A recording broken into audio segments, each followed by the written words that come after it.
Hello, hello, my cozy friends and owlets. Welcome back to my little studio and to another color along. If you are new here, my name is Melanie and I'm the artist behind the Swimming Owl. Hi, that's me. Today we are coloring in my most recently illustrated coloring book, Charming Escape.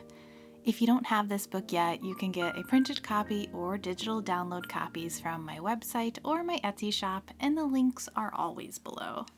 Today we are coloring this cute little sunflower cottage. I'll be using my alcohol markers and colored pencils for this page, but please feel free to color along with whatever makes you the happiest. My color palette is going to use a complementary base of yellow and purple with a pop of green. So if we look at the color wheel, which I will have up on the screen here in a moment, the yellow and the purple are directly across from one another, making them complementary colors. And the greens that I use will also be warmer greens, meaning they are closer to the yellows than the blues. So feel free to gather your colors, and they can either be similar to mine, or you can go off on your own and grab the colors that make you smile.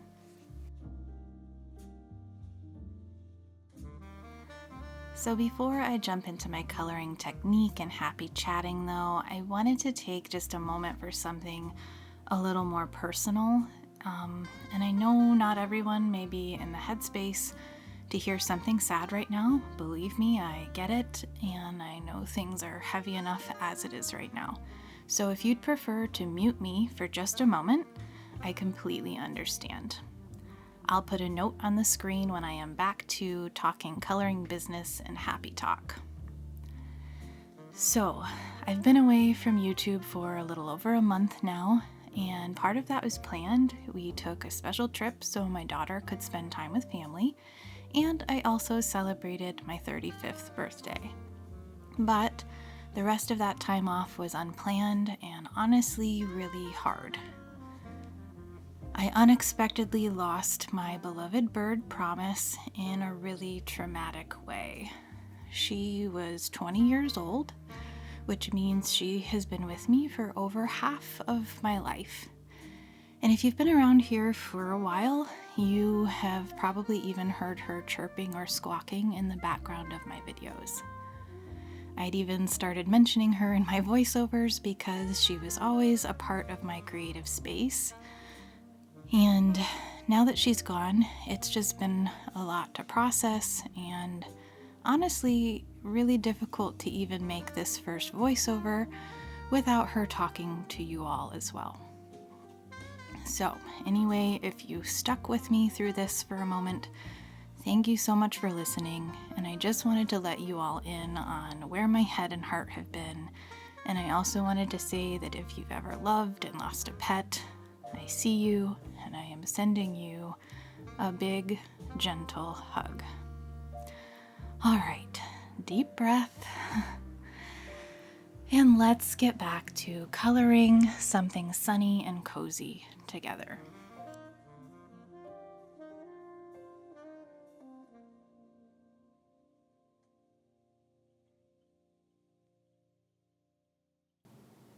All right, let's discuss my sunflower petal coloring technique for just a moment so you can peek into my brain and try to understand the method to my madness here.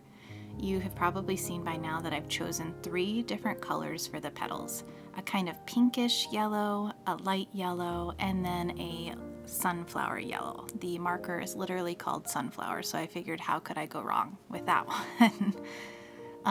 You're seeing I'm using a sort of feathering or flicking motion to transition the colors in a bit of a streaky way. Flower petals often have this line textured to them, so I don't mind if my colors aren't perfectly blended here, and I think it looks more fun and interesting. Anyway, to me it does. And my approach was to start by putting down a base of color with my light yellow and then building up from there, so that it can transition into that sort of pinkish yellow on the ends and the deeper sunflower yellow towards the center of the flower.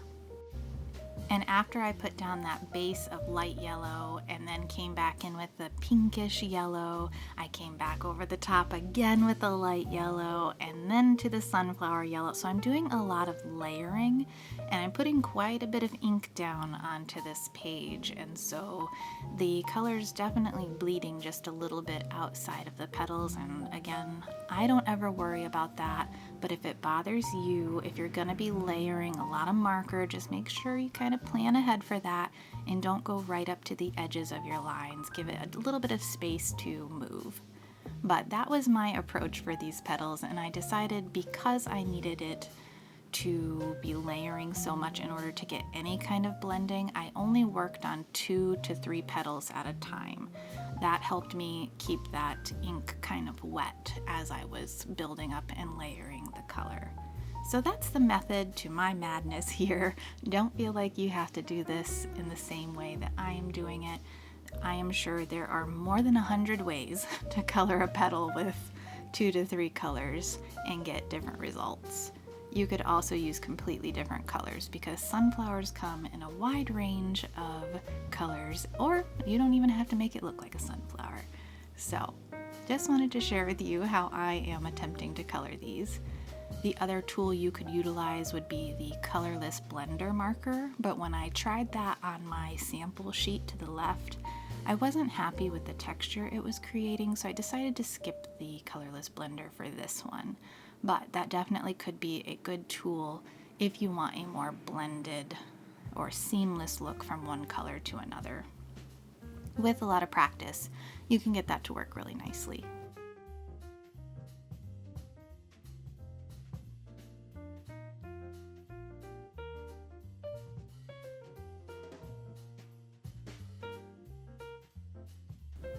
The other tool that I know that I'll be utilizing are my colored pencils once I'm finished with the marker portion.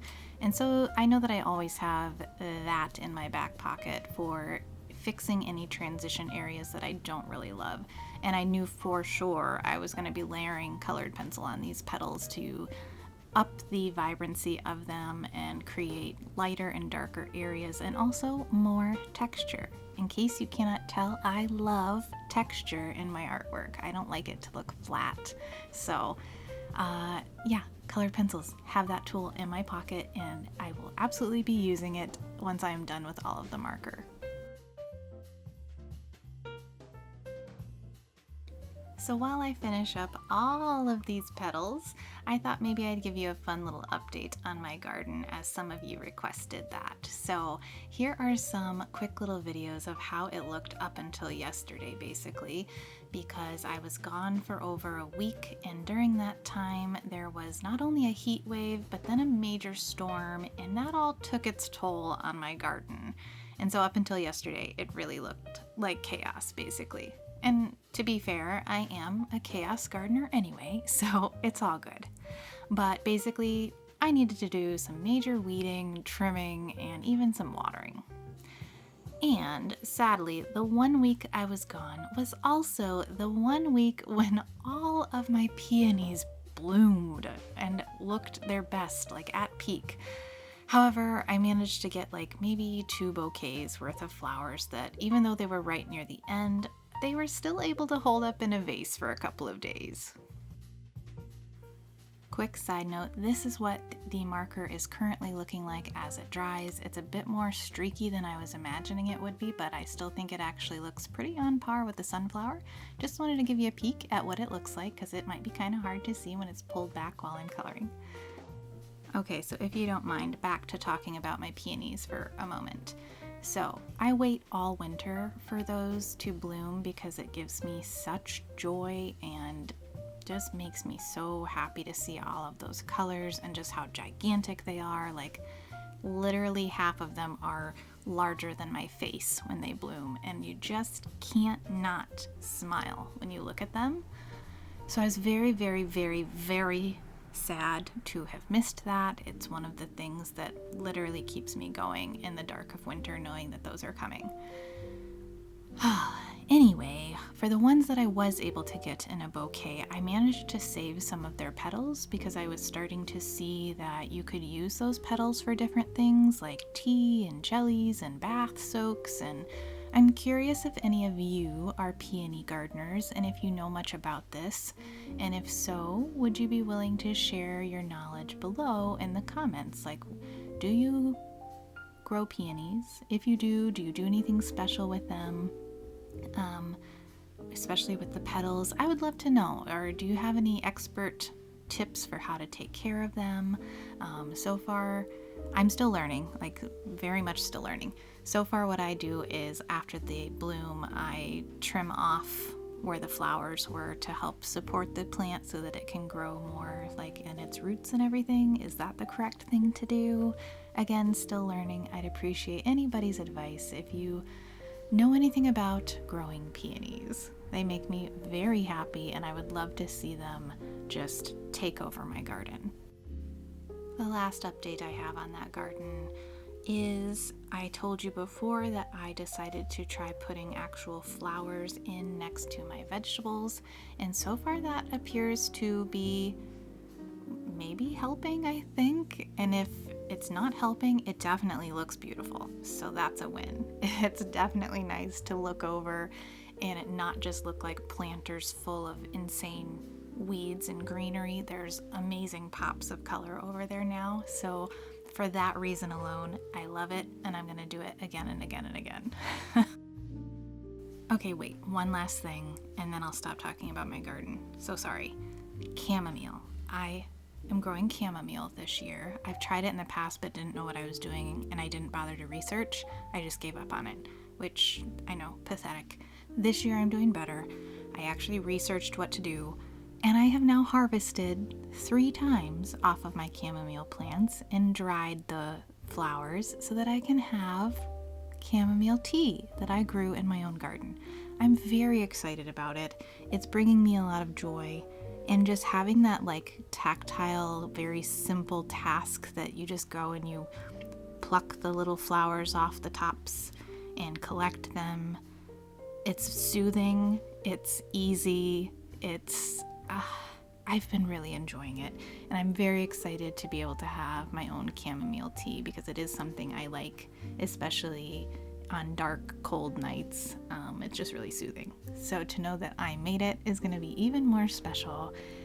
In fact, so special to me that I went out yesterday and picked up what was left of the chamomile plants at our local greenhouse. They're like at the end of their season and everything was on crazy sale, so I got what he had left and planted them yesterday so that I can make even more because, again, I just was really enjoying that process. And I would highly recommend it. If you like chamomile tea and you like to garden, add chamomile to your garden. If you know a lot about this, by the way, and you have tips to share, again, feel free to share that knowledge below.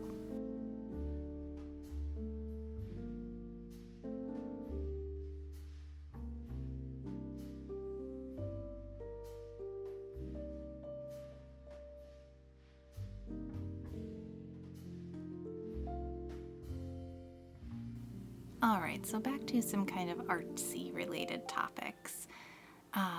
First one being, if you saw the video of mine where I was doing an acrylic painting for the first time in a while, and I was doing a series called like the forest floor, and there were mushrooms and snails. Well, I ended up doing about 7 different paintings, and I put them in the local gallery that I sell in called the Twisted Twig. She does all kinds of art and gifts and that kinds of things in there, and I help her with the shop 1 or 2 days a week usually. This month I'll be doing quite a bit more, but I get to work in there and sell my own artwork a lot of the time. And she messaged me and said that one of those paintings sold, so that was very exciting. It was the smallest one that I made, and one of the first ones that I put in there. So that was just really reaffirming and felt really good to sell a traditional painting like that again for the first time in a long time. So if you followed that video or watched that video of me painting, one of those sold, and I thought that was a really cool and fun little update. Let's see. The other thing that I thought was kind of fun, another little story that I have for you, is that the other day when I was working in the Twisted Twig, I heard a couple of ladies kind of chatting about a book that they both had in their hands, and I heard one of them say, "Oh, I have her other books as well." And at first I didn't know what books they had in their hands because there's a few different kinds of books and things stocked at the Twisted Twig. But then I saw them come around a corner and they had one of my coloring books in their hand. And so when they came up to the counter, it's always nerve-wracking and I feel very shy, but I have been trying to do better about saying, "Hey, thank you so much for supporting my artwork. I made that." Which always makes me feel uncomfortable, but I did it, so I said that to her, and she just kind of, her jaw dropped, and she looked at me, and she's like, "What?" And I was like, "Yeah, I illustrated that book." And she's like, "You're the artist of this?" I was like, "Yes."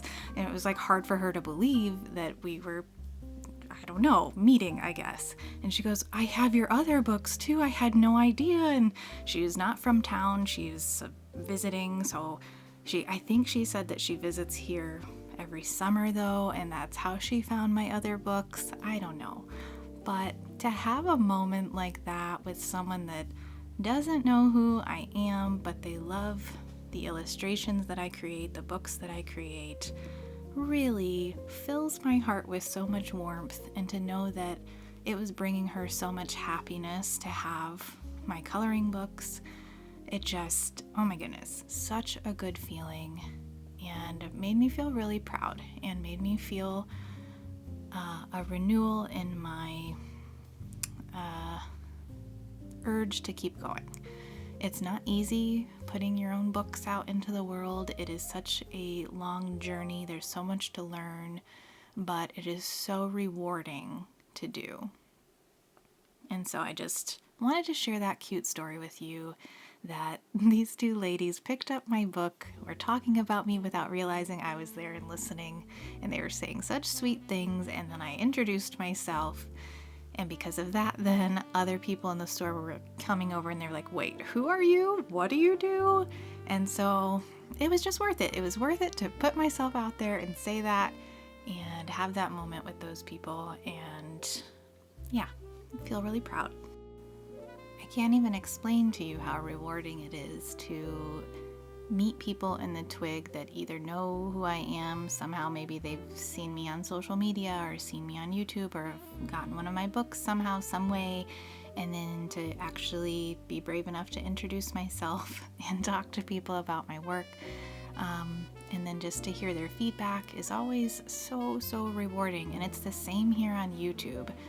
When one of you comments about enjoying these color alongs or my books, or you love one of the books and you would love to see a specific page colored together, all of that just makes me feel so happy that I'm also helping you feel happy by sharing creativity with you. So just know that your comments, your likes, your subscribes, all of that keeps me going. It encourages me to make more books and reminds me that it does matter, it does help people, and people are seeing these things and enjoying it, and it's not just going into a void somewhere, because sometimes the negativity can win and those feelings can overwhelm the positive. But continuing to hear good things from you guys really helps tip the balance, or tip the scales back in balance, so that I remember the positives. Alright, we are officially ready to move on to the colored pencil portion of this coloring.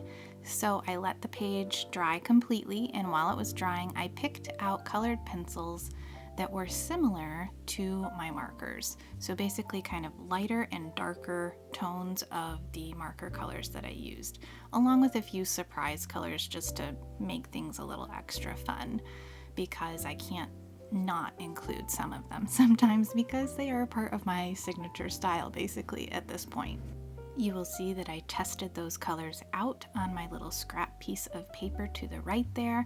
I also will test them on top of the marker colors on that page to see if I like them, but I'm also just experimenting as I'm working here. Sometimes I'll just feel brave and I'll test the color out on the actual coloring page. And if it's not giving me the effect that I'm wanting, I just abandon that color and try something else. I let it be really experimental and fun, and I try not to get too hung up on what if I mess up, because it feels more playful to me when I approach it with the attitude of what if? What if I tried this? What would happen if I put this color on top? I wonder what this could look like. And if I don't really love it, I just move on and I cover it up with something else. So basically, try to put a positive spin on your what ifs. What if it works out? Okay, try that instead. Try that thought process instead. What if this works out and looks amazing? And it was just the color I needed, but I wouldn't have known if I hadn't experimented.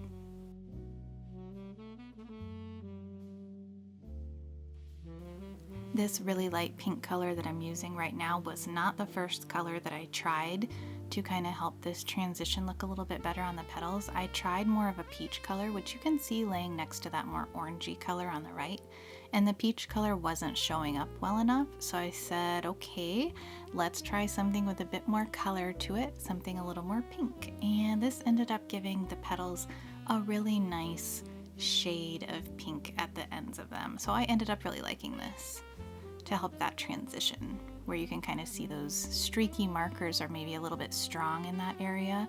This pencil definitely helped even it out just a tiny bit. I didn't want it to go away completely because, as I said in the beginning, that's what a sunflower petal looks like and I really like it, but I just wanted to soften it a little bit. Then I'm coming back in with an orange to brighten things up even more, and later you'll see me put in a little bit of a shadowy color, and then again back to some pops of bright with one of my favorite colors, a neon pink.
Alright, so here is where I am about to test out two of my kind of shadowy colors for my flower petals. I've got two different kinds of pinky purples here, and I ended up going with the brighter one. So this is just another reminder that you can very easily test your materials over on another piece of paper to see what you like if you're feeling a little nervous about just getting a little bit playful and experimental right on the page. I will still use that tester off to the side when I want to do something a little more bold. And I'm going to work my way up to making these shadows a little deeper and darker, but it helps to do a little bit at a time sometimes to mentally prepare for that change. So I do it with a light hand first, and then I get a little braver and a little braver, and I amp up that drama a little bit.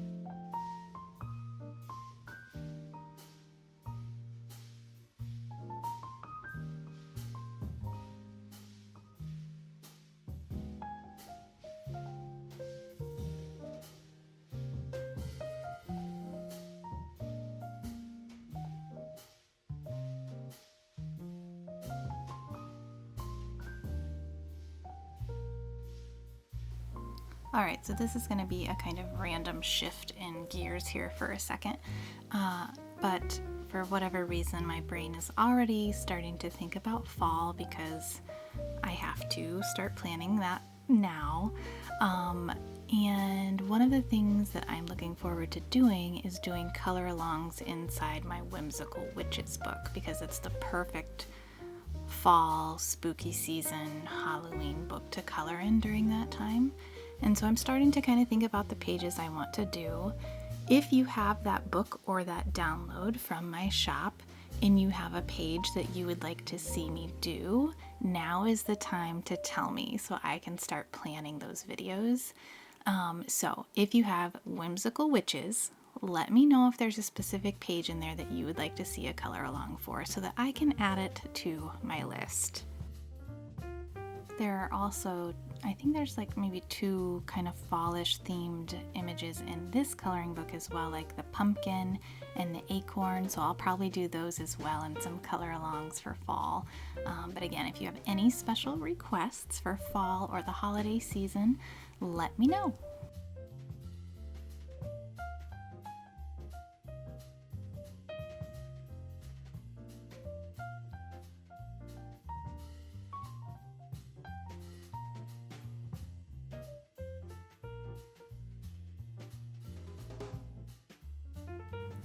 For those of you that have been patiently waiting for more and more color alongs, I appreciate you so much and your patience.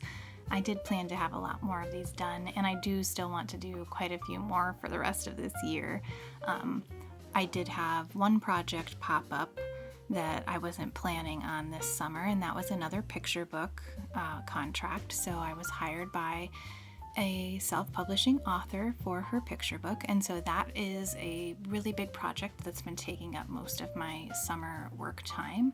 It's a really cute story about a little dog and his mama and how she's teaching him about love, and so that's been a fun project, and that's going to wrap up hopefully by about September.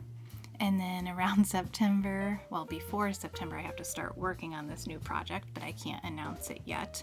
But it's another really cool and fun opportunity that is going to take a lot of time and effort to create something really special, and that's going to also run over into next year. So I've had 2 things pop up that weren't on the list of things that I was planning for, but they are both really great things, and so they've been taking up a bit more of my time. So whereas I was planning to do basically 1 color along per week, I've had to shift that goal a little bit, but I still want to be providing these at least every other week from here on out. That is the goal. If I could manage to get 1 a week, that would be amazing. But the other thing that I try to fit in are Skillshare classes as well, so I need to plan my next Skillshare class and get that up and going here pretty soon too. So a lot on my plate, but I'm trying to put out as many of these fun, uplifting, creative color alongs as I can for you guys. So just know that I'm here. I'm not going anywhere. They just take me a little longer than others sometimes.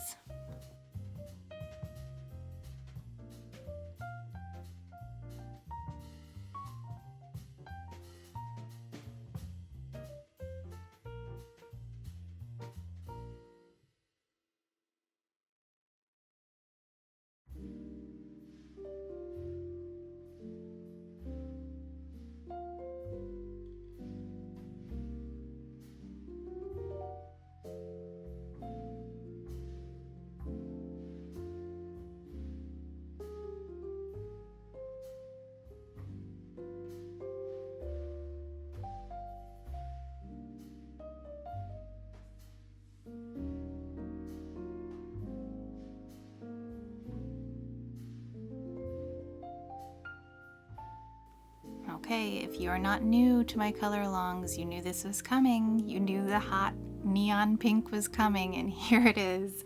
And it did not disappoint. Once again, I just loved how it lifted this whole page up and felt like it put some life into it, and made interesting areas out of areas that I found uninteresting previously.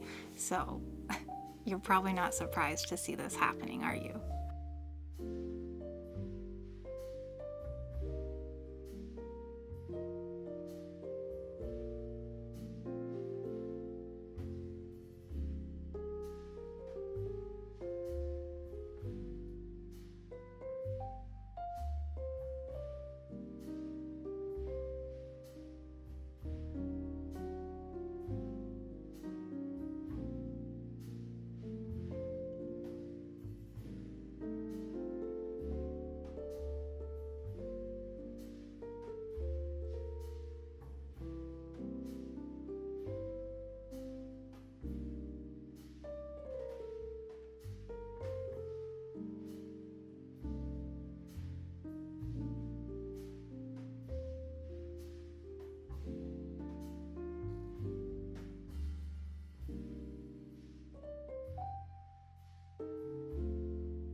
right, and last but certainly not least, this is my white paint pen that I'm going to use to add in some little fun details and surprising pops of highlight and whatnot here and there. Kind of like little sparkle marks here and there, and just some brightness. So the way I use my paint pen, because it's not it doesn't flow very nicely, and it also is hard to get it to show up sometimes, is I make a little puddle of paint over on my scrap paper and dip into it every now and then to pick up more of the paint. I've asked this before, but if anyone has any recommendations on their favorite kinds of paint pens for going over the top of marker and colored pencil, let me know. I've tried a lot of different things, and it's hard to get them to work consistently. It feels like it'll often work great at first when you first open it up, and then over time it just stops being as helpful and it takes a couple of layers to build it up. However, sometimes I kind of like the effect where you put it over something and it sort of like blends together with the colored pencil beneath it, especially over pinks and purples, and it just creates like a light pink or purple instead. And sometimes that looks really pretty. So sometimes the fact that it doesn't work super well does actually work super well. Does that mess with your mind or what?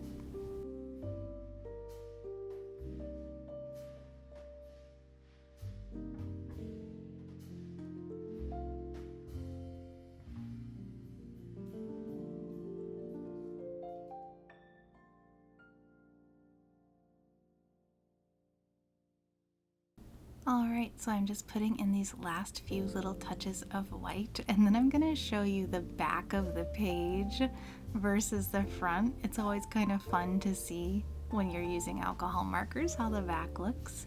And then I'll give you these glimpses of how the whole thing turned out. I think it's really playful and fun and colorful and bright, and it definitely lifted my mood. I hope you had fun coloring with me. And if you did, let me know below what you worked on. Thank you so much for being here, and I can't wait to color with you again very soon. So until next time, happy coloring, my friend.